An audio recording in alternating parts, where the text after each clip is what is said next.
My dear students, मैं हूं मुदिता और आप सभी का स्वागत है मुदिता आईएएस वॉरियर्स में। क्लास 10th की वर्कशीट नंबर 59 आज हम सॉल्व करेंगे। ये वर्कशीट 23 ऑफ नवंबर के लिए आपको प्रोवाइड की गई है। आपको याद होगा कि लास्ट वीक में जो हम वर्कशीट कर रहे थे उसमें हम पढ़ रहे थे लाइट वाला चैप्टर यानी रिफ्लेक्शन एंड रिफ्रैक्शन। ठीक है, आज आपको दिया गया है human I and the colourful world और इसमें आपको एक टॉपिक दिया गया है। दैट मीन आपका चैप्टर नंबर 10 कंप्लीट हो चुका है। फिजिक्स का 11 चैप्टर आपके एनसीईआरटी की बुक का है, वो आज हम शुरू करने वाले हैं। क्योंकि ये दोनों चैप्टर ही ऑप्टिक्स से रिलेटेड हैं, लाइट से रिलेटेड हैं, दोनों में ही लाइट के फिनोमेना हम पढ़ते हैं, इसलिए रिफ्लेक्शन और रिफ्रैक्शन आपको पहले ही पढ़ाया जा चुका है, वो भी यहाँ पे यूज़ होगा। और इसमें आज हम कुछ नए फिनोमेना के बारे में भी जानेंगे और समझेंगे। चलिए शुरू करते हैं। The phenomena of bending of light when it enters from one medium to another is called refraction. Refraction क्या होता है ये हमने समझा था, पढ़ा भी था, रिफ्रैक्शन के लॉज भी पढ़े थे कि अगर आपका कोई ट्रांसपेरेंट मीडियम है, टू ट्रांसपेरेंट मीडियम में जब लाइट एक मीडियम से दूसरे मीडियम में जाती है, पास कर जाती है, तो लाइट का जो पाथ है वो बेंड हो जाता है। इसी को हम क्या बोलते हैं? रिफ्रैक्शन बोलते हैं। ठीक है, क्योंकि आपको पता है लाइट हर जगह ट्रेवल कर सकती है और जो रिफ्लेक्शन होता है, अगर हम पॉलिश को सरफेस कर देते हैं और लाइट टकरा के वापस आ जाती है तो वो रिफ्लेक्शन होता है। लास्ट में हमने रिफ्रैक्शन डिस्कस किया था, तो हम रिफ्रैक्शन के ही कुछ फिनोमेना को जानने वाले हैं। आज हम पढ़ेंगे प्रिज्म के बारे में। सबसे पहले जो ये प्रिज्म वर्ड है, ये प्रिज्म होता क्या है? तो prism is a 3D structure, यानी आपकी एक 3D स्ट्रक्चर होती है।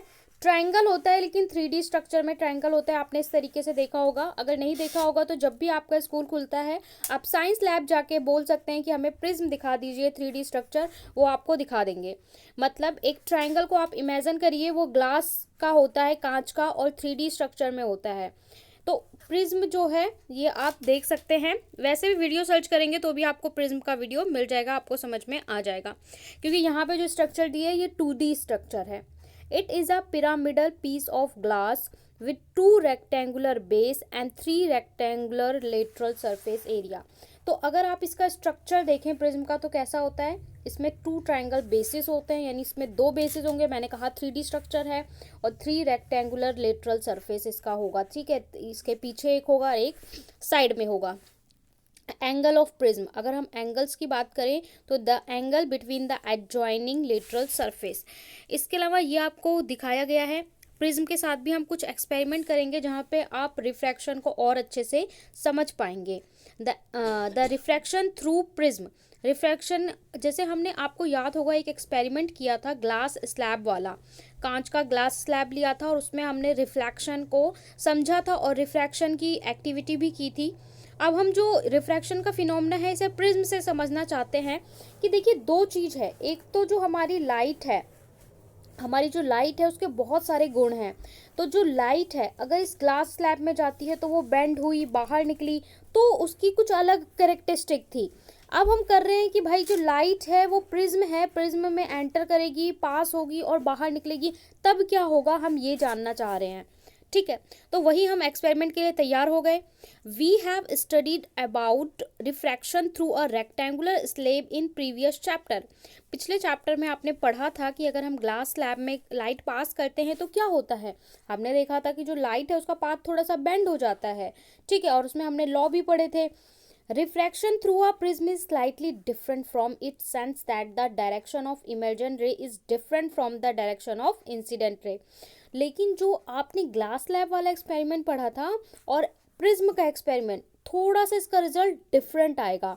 ठीक है, in case of prism this is turn leads to pleasant phenomena called dispersion. यहाँ पे एक अलग तरीके का फिनोमेना आपको देखने को मिलेगा जो क्या कहलाता है? डिस्पर्सन कहलाता है या डिस्पर्शन कहलाता है। जब आप ये प्रिज्म है, यहाँ पे लाइट, ये आप जानते हैं, इन टर्म से फैमिलियर है। जो लाइट फॉल होती है उस रे को हम क्या बोलते हैं? Incident ray. इसके बाद जो लाइट है जो प्रिज्म के अंदर होती है, फिर जब बाहर निकलती है इससे जो हमारी लाइट होती है इसको हम रिफ्रैक्टेड रे बोलते हैं या रिफ्लेक्टेड रे बोलते हैं, और जो पास आउट होती है इसे हम इमर्जेंट रे बोलते हैं। तो ये हमारी क्या है, रिफ्लेक्टेड रे है। और इसके साथ हम एक नॉर्मल लाइन ड्रॉ करते हैं जिसके साथ हम एंगल ड्रॉ करते हैं और एंगल को मेज़र करते हैं। तो इस तरीके से कुछ इसमें होगा। जो लाइट है वो देखिए कैसे इसका पाथ कैसे चेंज हुआ, और जो बाहर निकल रही है तो किस तरीके से निकल रही है। ये है इंसिडेंट रे, ये है रिफ्रैक्टेड, और ये इमर्जेंट रे, और ये आपका बना रहा है एंगल ऑफ डिस्पर्शन। यानी कि जो लाइट इमर्जेंट रे है और जो हमारी नॉर्मल है, नॉर्मल के साथ जो एंगल बना रहा है उसी को हम क्या बोल रहे हैं, एंगल ऑफ डेविएशन। अब और कुछ चीज़ें देख लेते हैं कि आखिर जब प्रिज्म से लाइट पास होती है तो लाइट बाहर कैसे निकलती है। और बहुत ही इंटरेस्टिंग टॉपिक है ये, इसको हम डिस्पर्सन बोलते हैं। When white light is passed through a glass prism, it splits into a 7 constituent color. This phenomena is called dispersion. जब आप एक white light को, जो light है वो उसका कलर क्या है, white light है, जो आपकी natural light है, जब आप white light को पास करते हैं एक प्रिज्म से तो वो बाहर निकलती है तो वो 7 कलर में स्प्लिट हो जाती है। मतलब आपको उस पार से जब आप अपनी आँख को यहाँ पे रख के देखेंगे तो जब बाहर निकलती हुई लाइट है वो आपको ऐसे 7 कलर्स में दिखेगी। 7 कलर्स में वो स्प्लिट हो जाती है। और यहाँ पे जो लाइट थी वो कैसी थी, वाइट कलर की लाइट थी। और यहाँ पे जैसे आपका रेनबो होता है, बारिश के टाइम आपको रेनबो नज़र आता है, वैसा ही 7 कलर में स्प्लिट बहुत ही इंटरेस्टिंग फिनोमेना लगता है अगर आप इस एक्सपेरिमेंट को करते हैं। The acronym of remember sequence, और इसमें कलर का सीक्वेंस याद करने के लिए इसे हम क्या बोलते हैं, विबग्योर बोलते हैं। क्या बोलते हैं, विबग्योर बोलते हैं। आप कमेंट बॉक्स में विबग्योर टाइप करके और इसका फुल फॉर्म भी लिख सकते हैं। वी का मतलब होता है वॉयलेट, आई का मतलब हमारा क्या होता है, वी का मतलब होता है वॉयलेट, आई हमारा इंडिगो होता है, आर मतलब रेड, ओ मतलब ऑरेंज, वाई मतलब येलो, जी मतलब ग्रीन, और बी मतलब ब्लू। तो ये इसका क्या है, हमारा शॉर्ट फॉर्म है आपको याद करने के लिए, और ये इसके कलर्स होते हैं। मतलब बहुत ही ब्यूटीफुल दिखता है।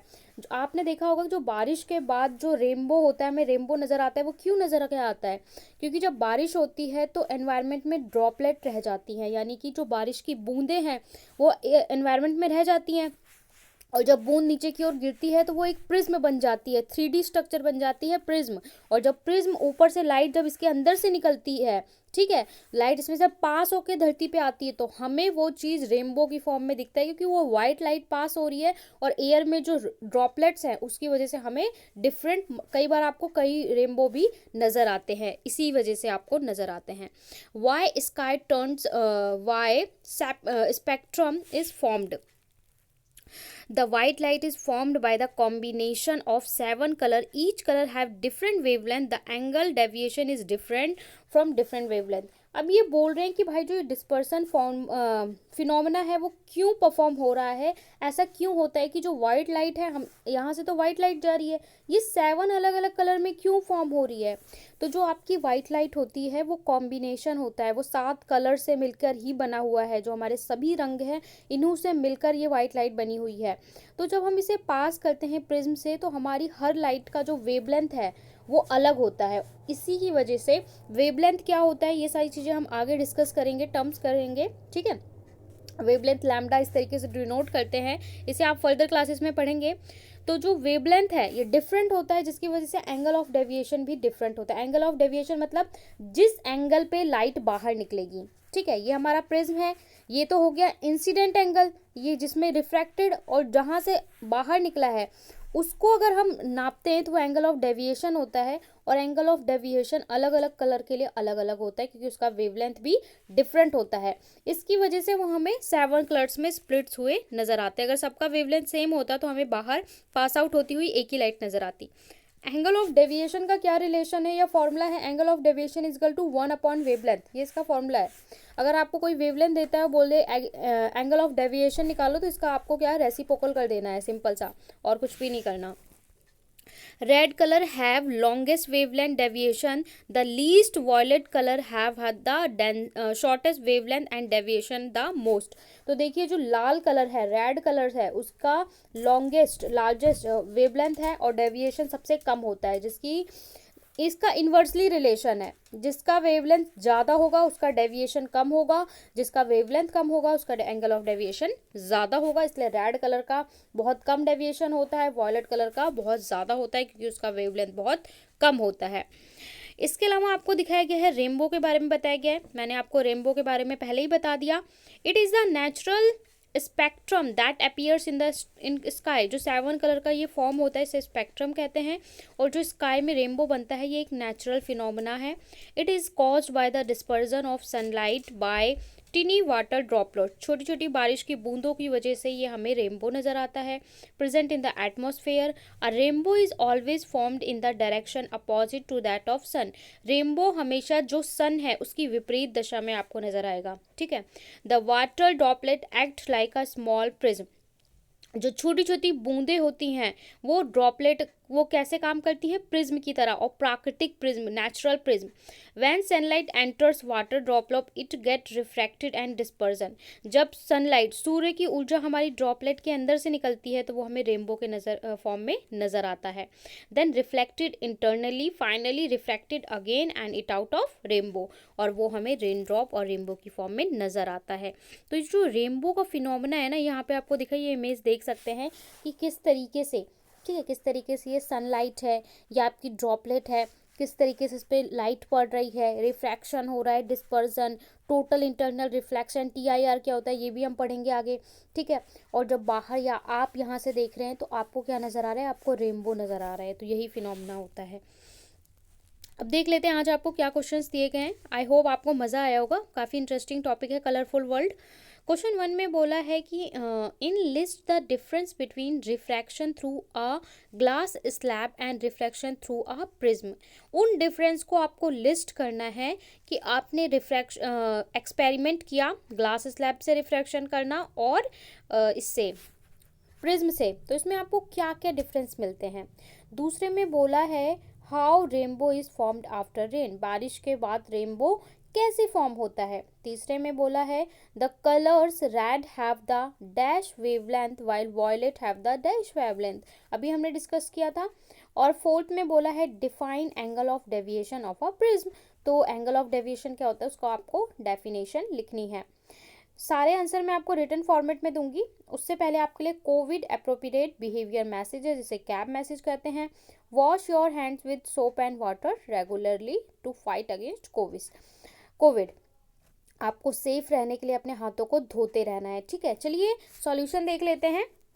क्वेश्चन नंबर 1 में आपसे बोला है in list the difference between refraction through a glass slab and reflection through a prism, यानी ग्लास स्लैब से और प्रिज्म में जो रिफ्रैक्शन आपने दोनों में पढ़ लिया उसमें क्या डिफरेंस है वो जानना चाहते हैं।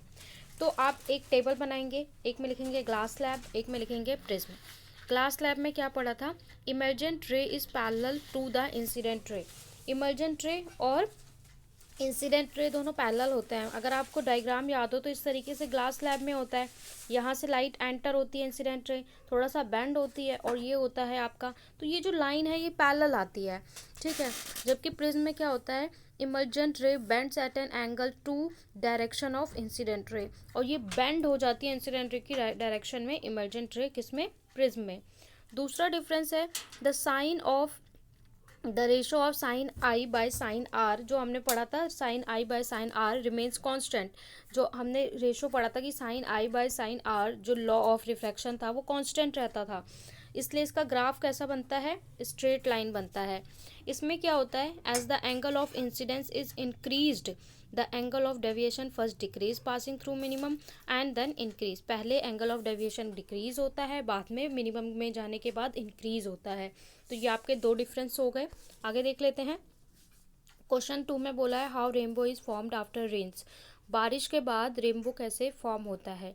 तो a rainbow is caused by sunlight and atmospheric condition, light enters a water droplet, जो लाइट होती है, बारिश की जो बूंद है वो इस तरीके से एनवायरनमेंट में होती है, जब लाइट इसके अंदर एंटर करती है तो droplet showing bending a goes from air to denser, तो इसकी वजह से क्या होता है, ये प्रिज्म की तरह रिएक्ट करती है जो बूंद होती है, और the light reflects inside the droplet, और लाइट इसी में ड्रॉपलेट में रिफ्लेक्ट होती है, जिसकी वजह से इसके कंपोनेंट सेपरेट हो जाते हैं, वेवलेंथ और कलर्स। व्हेन लाइट एग्जिट, जब लाइट इसमें से बाहर निकलती है तो वो हमें 7 कलर्स में नज़र आता है, वो रेनबो होता है।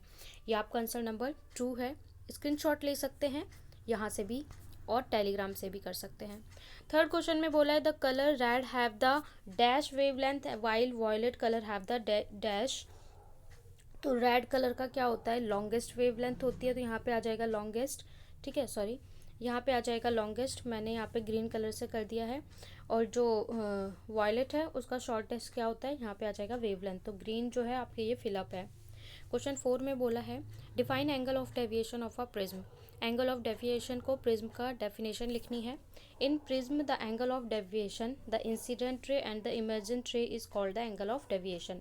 जो इंसिडेंट रे होती है और इमर्जेंट रे, दोनों के बीच में जो एंगल बनता है इंसिडेंट रे और इमर्जेंट, वो हमारा एंगल ऑफ डेविएशन कहलाता है। सो यहाँ पे हमने वर्कशीट नंबर 59 सॉल्व कर ली है। आई होप आपको समझ में आया होगा। कोई भी डाउट और क्वेरी हो तो कमेंट सेक्शन में पूछ सकते हैं। वीडियो को ज़्यादा से ज़्यादा लाइक, शेयर और चैनल को सब्सक्राइब करें।